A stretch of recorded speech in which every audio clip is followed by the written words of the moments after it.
E nesta segunda, feriado do Dia do Trabalhador aqui no Brasil, a Bolsa de Chicago funcionou normalmente, onde os preços da soja terminaram os negócios desta sessão em campo positivo. Aqui no Brasil, claro, a gente está sem mercado e sem referência por conta do feriado, mas precisamos entender como os negócios retomam as suas atividades no mercado internacional, no cenário internacional. E para isso, para nos ajudar com essa primeira análise da semana, vamos direto a Boca Raton, nos Estados Unidos, para conversar com Aaron Edwards, consultor de mercado da Rocheg Marketing. Aaron, seja bem-vindo, meu amigo. Boa tarde para você. É sempre um prazer ter você com a gente aqui no Notícias Agrícolas.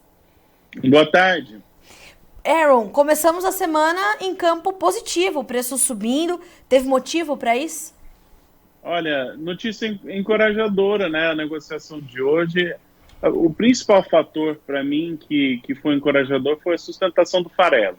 O farelo caiu para um nível muito importante, e se tivesse caído abaixo daquele nível, anteciparia tecnicamente um sell-off ainda maior, podendo inclusive baixar o farelo da casa dos 400, mas não, ele segurou, e tendo o valor de farelo, mantém um certo valor a soja, toda a matriz de soja. Nós sabemos que a Argentina tem uma safra curta, é um grande produtor de farelo, então se tem demanda por farelo a um patamar de preço alto, isso vai fazer com que tanto o Brasil quanto os Estados Unidos tenham que atender demandas de farelo e demandas, no caso do Brasil, demandas de exportação de soja para a Argentina fazer farelo. Isso foi encorajador, ainda não é aquela recuperação de animar, o patamar ainda é bem mais baixo do que esteve recentemente, mas parou de descer e achou sustentação, achou compradores, pelo menos por hora. Isso é encorajador. Aaron, tanto esse movimento do farelo quanto esse fôlego, esse respiro das cotações da soja em grão em Chicago são dois movimentos que têm espaço ainda para durar um pouco mais, ter uma vida útil um pouquinho mais alongada. Como é que tá? Como é que esses dois movimentos têm espaço nos mercados a partir de agora? Excelente pergunta. O mercado de soja está muito diferente dependendo de qual região, qual parte do mundo você está e também qual período. Então, depois das altas de 2012, teve a queda em 2013, o mercado hoje tem vários comportamentos similares a 2013, que é um mercado altista chegando ao fim. O que eu quero dizer com isso? O contrato de julho, na minha opinião, tem uma certa sustentação, especialmente se o farelo vai permanecer sustentado, porque a verdade é que a safra norte-americana foi curta, estão trazendo soja do Brasil para os Estados Unidos. Se o farelo tem sustentação, as margens de lucro têm sustentação, e não dá para fazer mais soja do ano passado. A soja que tem disponível dos Estados Unidos é o que tem, e vai ter uma certa sustentação esse mercado no curto prazo, ou pelo menos até o contrato de julho, na minha opinião. O contrato de novembro é o contrato que preocupa, que sinaliza tendência de preço mais para frente, e hoje está negociando, hoje teve alta, mas recentemente esse é o contrato que tem sofrido mais nas quedas e caído mais. Então esse contrato de novembro é um norteador de direção de preço, e hoje está apontado para baixo. Então, para mim, tem que tomar muito cuidado nessa comercialização. Tem oportunidades, mas você tem que aproveitar essas oportunidades. O que eu quero dizer com tem oportunidades? Tem lugares em que o prêmio já está achando um piso e já está começando a ter sustentação. Tem demanda por soja, então é necessário ainda a soja. Não é o fim dessa história, mas dependendo de onde você está, você tem que pensar bem como administrar, porque em 2013 teve uma discrepância de $3 entre o contrato de julho e o contrato de novembro. Então algo similar pode acontecer, talvez não vai para 3, mas vai para 2. Quando o contrato de maio terminou, estava $2 acima do contrato de de novembro, perdão. Então, muitas discrepâncias nesse mercado, é um piso incerto, vamos dizer assim, mas ainda tem oportunidades, e o normal, 80%, 90% dos anos, é ter uma recuperação entrando para junho. E Aaron, essas discrepâncias no mercado, elas tendem a se intensificar daqui em diante ou justamente porque a gente está próximo próximo não, mas a gente está caminhando para chegarmos ali na entre-safra, a gente deve ver esse mercado justamente, se não continuar estável, pelo menos buscando ali uma direção mais clara, justamente porque vai conhecendo melhor a área norte-americana, as condições de clima e as decisões efetivas do produtor americano para sabermos e começarmos a desenhar o tamanho da safra 2023-24 dos Estados Unidos.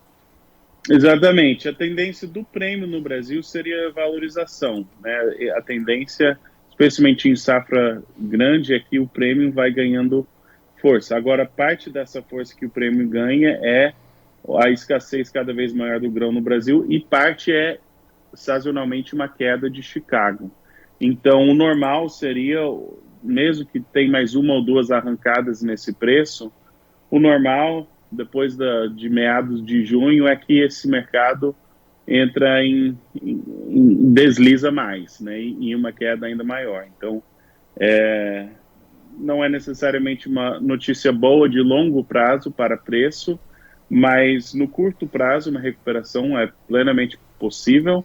E também é importante lembrar que o que afeta muito o preço que o produtor tem no Brasil é o câmbio. E esse câmbio também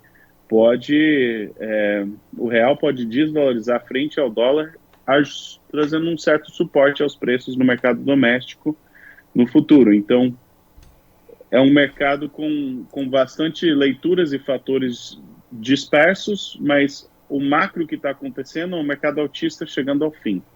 E vão ter discrepâncias de preço, vão ter oportunidades e vão ter riscos consideráveis nesse cenário. Aaron, você citou a questão cambial, mas a gente tem também a questão dos prêmios. Você vê que, diante do que a gente também tem desenhado aqui no Brasil, essa pressão sobre os nossos prêmios tende a continuar pelo menos até o final desse primeiro semestre do ano, comecinho do segundo semestre? A pressão sobre os prêmios brasileiros deve continuar mais um pouquinho. O normal do fortalecimento do prêmio no Brasil é na entre-safra, setembro, novembro. Então, a máxima do prêmio provavelmente é nesse período. Agora, não confunde a máxima do prêmio com o teu preço físico, exato, né, o disponível, exato. Porque você pode ter um prêmio favorável com o Chicago mais baixo e o câmbio também pode mexer. Então, tem que ter muito, como nós sempre falamos, outras pessoas também, você tem que entender, eu estou buscando resultado em dólar ou real, primeiramente, e segundo lugar, eu tenho como gerir e fazer essa operação do prêmio ou eu só estou vendendo no mercado físico? Porque a partir daí você começa a esboçar a tua estratégia de comercialização. Porque a resposta, o que é a comercialização ideal, varia de fazenda para fazenda, conforme as ferramentas que usam e as necessidades que têm. Tá. Aaron, como é que você tem avaliado, se é possível a gente avaliar, o comportamento do produtor brasileiro nesse momento? Porque a gente teve até uma manchete bastante interessante na última sexta-feira, que é justamente isso, né? É a necessidade do produtor de olhar para o mercado. Independente dessa pressão sobre os preços, que tende a continuar, como você acabou de descrever, principalmente em função dessa pressão sobre os prêmios, né? Então, a gente ainda tem um mercado que talvez não seja o mais atrativo para o produtor brasileiro, mas ele tem a necessidade de olhar para isso e avançar com o seu fluxo de negócios. Como é que você tem avaliado esse fluxo e como isso tem, inclusive, impactado o andamento das cotações no mercado futuro? Olha, na minha opinião, é óbvio que o produtor vendeu muito grão pela negociação de Chicago. Teve muita pressão de venda que entrou.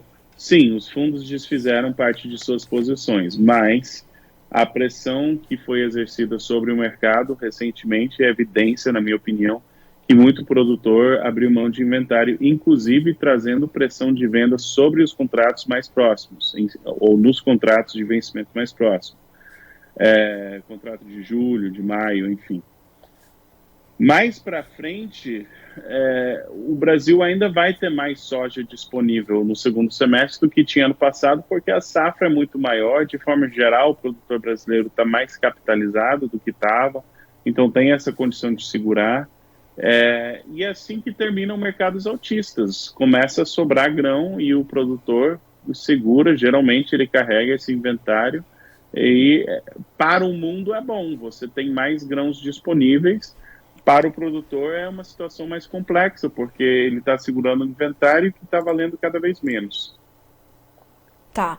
E isso, então, tende a continuar. Você imagina que o produtor ainda vai fazer essas vendas um pouco mais cadenciadas e vai esse volume de grão que a gente vai levar para o segundo semestre ainda vai manter também essa pressão inevitável sobre os indicativos. Sim, as vendas que precisavam ser feitas na safra, na minha opinião, a maior parte já foi feita. E o produtor que precisava abrir mão de inventário, isso já ocorreu. Então, hoje, a soja que está na mão do produtor brasileiro, de forma geral, é uma soja um pouco mais paciente.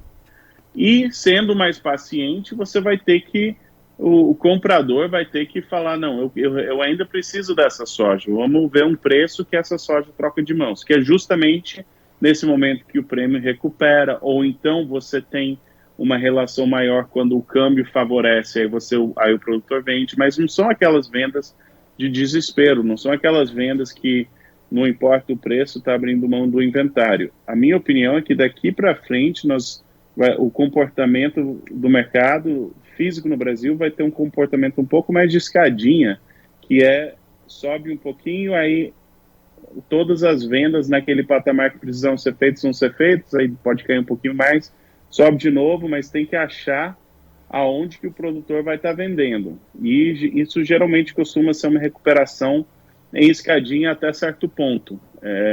Seria muito normal essa tendência de recuperação no mercado brasileiro no curto prazo, na minha opinião. Certo. Aaron, como é que as coisas estão aí nos Estados Unidos? A gente tem essas previsões apontando para condições melhores de clima, enquanto aqui o produtor está se decidindo se vende, se não vende, se avança, se não avança. O produtor aí nos Estados Unidos está avançando com o plantio. Os 2 últimos boletins do USDA apontaram esse bom avanço dos trabalhos de campo. O que você tem visto em loco por aí? Como é que tem sido essa decisão do produtor americano diante do cenário de clima, diante dos custos de produção, essa briga por área? O que a gente pode esperar, pelo menos até agora, da safra nova? Muito bem, o relatório sai toda segunda, logo depois dessa entrevista vai sair. Isso. Mas, de forma geral, está adiantado, comparado tanto com a média histórica quanto o ano passado, então o plantio está ocorrendo rapidamente. A preocupação em algumas das regiões mais avançadas é que eles plantaram na previsão. Então, plantaram no seco na previsão de chuva. Então, o risco disso se a previsão acertar, ótimo. Se a previsão errar, vai ter que replantar. Então, eu falei com alguns produtores, especialmente na área oeste, que plantaram muita coisa, mas em condições secas, esperando chuva. Tá. Com confirmação de clima, é mercado climático. Com a confirmação de clima, é baixista. Se o clima for adverso, sustenta o mercado. Mas o ponto principal para mim de hoje que foi favorável, por isso que eu trago o farelo, se o farelo tem valor, a soja de curto prazo vai ter valor, independente, porque não importa, esse clima vai afetar o contrato de novembro, mas o de julho, isso não tem como você fabricar mais soja ano passado, isso já morreu, já está no passado. Soja que tem é a soja que tem. Então, se o farelo vai ter sustentação, a soja disponível vai ter sustentação. E isso é encorajador. Tá certo. Aaron, como é que você tem sentido o produtor também diante do mercado, principalmente das notícias de importação de soja brasileira pelos Estados Unidos? Há de fato essa necessidade ou é mais uma oportunidade que o mercado oferece nesse momento às processadoras, aos compradores americanos? Como é que isso deve continuar impactando a decisão do produtor americano e as decisões que ele ainda tem que tomar e o andamento dos preços nos mercados futuros e no mercado físico aí nos Estados Unidos? Tem pouca soja na mão do produtor norte-americano. Eu tenho muitos clientes que já venderam toda a soja, inclusive clientes que costumam segurar um pouquinho mais para o verão. Tanto por ser uma safra mais curta, quanto pelo fato que teve soja de $15, é difícil falar não. Então, tem ainda inventário na mão de produtor da safra passada, mas é pouco. Principal foco nas vendas do produtor por aqui é safra nova. Eles estão de olho naquele contrato de novembro. Muitos já estão 30% a 40% travado nesse patamar entre 13,5 e 14 dólares. Então, eles estão tentando decidir se eles vendem mais e vai abaixar a média de venda, ou se eles seguram para ver se dá uma arrancada. E alguns estão vendendo um pouquinho, mas as vendas são tímidas, e o mercado, para mim, ele vai ter um comportamento muito similar ao comportamento do mercado brasileiro. O que eu quero dizer com isso? Vai aumentar até achar vendedores dispostos, e aí vai cair um pouquinho, aí vai subir de novo. Então, uma recuperação em escadinha no curto prazo, para mim, seria muito normal, tanto em Chicago quanto no mercado físico brasileiro, mas tem que tomar muito cuidado de não ser autista. Se a safra norte-americana for cheia, mais a safra brasileira, mais um plantio bom previsto para o Brasil, vai ser muito difícil manter esse beans and the teens, né, que já perdeu, mas é soja acima de 13 dólares, né? Então, nesse patamar de preço, no vencimento próximo ainda está acima, mas de novembro já perdeu. Então, até porque, né, Aaron, dizer que não vai mais cair não quer dizer que vai subir de elevador feito um foguete o preço, né? O produtor precisa ter isso na cabeça. Exatamente. Sustentação é diferente de tendência altista. Tendência, né? De alta, exatamente. Bom, Aaron, a gente vai acompanhar essa recuperação ou não, essas definições todas que tem para vir, esse relatório do USDA que chega em mais alguns minutinhos, e você sabe, é sempre muito bem-vindo ao Notícias Agrícolas para nos ajudar a entender essas movimentações. Estamos só começando a semana com um feriado aqui no Brasil, início da AgriShow, metade do agronegócio brasileiro está lá em Ribeirão Preto, fazendo negócio, entendendo o que está acontecendo, então a gente tem muito caminho ainda para entender pela frente, e você é sempre muito bem-vindo a nos ajudar a entender essa rota, viu, Aaron? Obrigada mais uma vez. Obrigado. Até a próxima, um abraço, boa semana para ti. Um abraço. Até mais.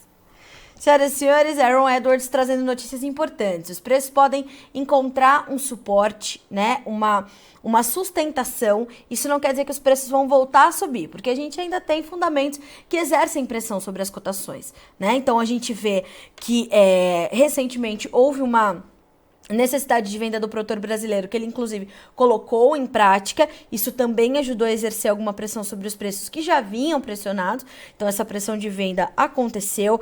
O Brasil ainda vai ter muita soja disponível no segundo semestre, ainda tem muita soja disponível, os prêmios tendem a continuar pressionados, o que deve fazer inclusive com que a gente veja, né, os prêmios testando patamares melhores no período da entre-safra, ali entre setembro e novembro, e claro, a nova safra dos Estados Unidos, que está em andamento. Em mais alguns minutinhos a gente recebe o novo boletim semanal de oferta de acompanhamento de safras do USDA, né, para sabermos quanto de área já foi plantado, quanto disso vem em linha ou não com as expectativas do mercado, e sabemos que esse é um fator agora decisivo para as cotações em Chicago. Então, alguma sustentação, alguma recuperação, inclusive vindo do mercado de farelo de soja, mas também olhos vivos sobre a nova safra e o clima nos Estados Unidos. Para o Brasil, manutenção da pressão sobre os prêmios e olho vivo no dólar, que tende a continuar bastante volátil. Lembrando que com o feriado aqui no Brasil, do Dia do Trabalhador, não tivemos mercado financeiro, não tivemos mercado cambial por aqui. Os negócios são retomados amanhã. Na última sexta-feira, o dólar fechou com R$ 4,99. Então a gente está aqui acompanhando, monitorando, para que você seja sempre o produtor rural mais bem informado do Brasil e possa tomar melhores decisões, mais assertivas. O importante é não passar por esse momento descoberto, né? Sem ter uma estratégia, sem ter um plano para passar pelo momento de preços pressionados. Vamos ver como ficaram as cotações em Chicago no fechamento dessa segunda-feira. Números na sua tela para a gente acompanhar. O maio fecha com 14 dólares e 53 centes por bushel, uma alta de 9,5 pontos. O julho, 14 dólares e 27, caindo 8 pontos. O agosto, 13 dólares e 70, com 8 pontos mais 25 de alta. E o setembro, 12 dólares e 94, subindo 10 pontos. Vamos checar também o fechamento do milho. Mercado de milho que fecha em campo negativo, só o maio subindo um pouquinho mais, 6 dólares e 41 com 5 reais, ó, 5 pontos de alta. O julho 5 dólares e 84, caindo 0,75. Nós temos ainda o setembro com 5 dólares e 23 e uma baixa de 5 pontos. O dezembro 5 dólares e 25, caindo 2 pontos mais 75. Concluindo com os números do trigo, este sim caindo mais agressivamente nesta segunda-feira. As baixas variaram de 15 a 15 pontos mais 75. E nós tivemos então o contrato maio com 6 dólares e 4, o julho com 6 dólares e 18, o setembro com 6 dólares e 29, o dezembro com 6 dólares e 47 cents por bushel nesta segunda-feira, 1º de maio. A gente fica por aqui com esse boletim, mas segue a nossa programação. Na sequência tem Conexão Campo Cidade, direto e especial da AgriShow 2023, com participação lá ao vivo, direto de Ribeirão Preto, do Dr. Roberto Rodrigues e de Letícia Jacinto, e virtualmente Antônio da Luz, Marcelo Prado e também José Luiz Tejon. Sim, estará também com Dr. Roberto Rodrigues e Letícia Jacinto, o diretor-presidente da Cred Citrus. Então, um debate importantíssimo acontecendo na maior feira de agronegócios da América Latina. Você tem que acompanhar. Conexão Campo Cidade, na sequência, direto da AgriShow 2023. Até amanhã.